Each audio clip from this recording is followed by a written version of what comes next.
கேசரி செஞ்சு கொடுங்கன்னு கேட்டுட்டு இருந்தா. சரி அவள் வந்து ரொம்ப அடம் பிடிக்கிறா அப்படின்னு இன்றைக்கி கேசரி செஞ்சிடலான்னு ஈவினிங் ஸ்நாக்ஸுக்கு கேசரி தான் செஞ்சு கொடுத்துருந்தேன். வந்து ஒரு கடாய் ஹீட் பண்ணிட்டு அதில் நெய் சேர்த்துட்டு முந்திரியும் திராட்சையும் நல்லா வந்து வறுத்து எடுத்துக்கணும்.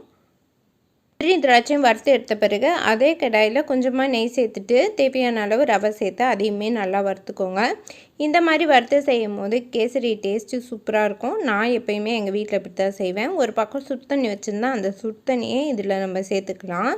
சுடு தண்ணி சேர்க்கும் போது மீடியம் ஃப்ளேமில் வச்சுக்கோங்க, ஏன்னா வெளியே ஃபுல்லாக திரிச்சிரும். அதுக்கப்புறமா இதை நல்லா கலந்து விட்டுட்டு இது கூடயே கொஞ்சமாக வந்து நம்ம கேசரி பவுடர் சேர்த்துக்கலாம். பாப்பாவுக்கு நான் சின்ன வயசில் செஞ்சு கொடுக்கும்போது மஞ்சத்தூள் மைல்டாக சேர்த்து செஞ்சு கொடுத்தேன். அதுவுமே டேஸ்ட்டு சூப்பராக தான் இருந்தது.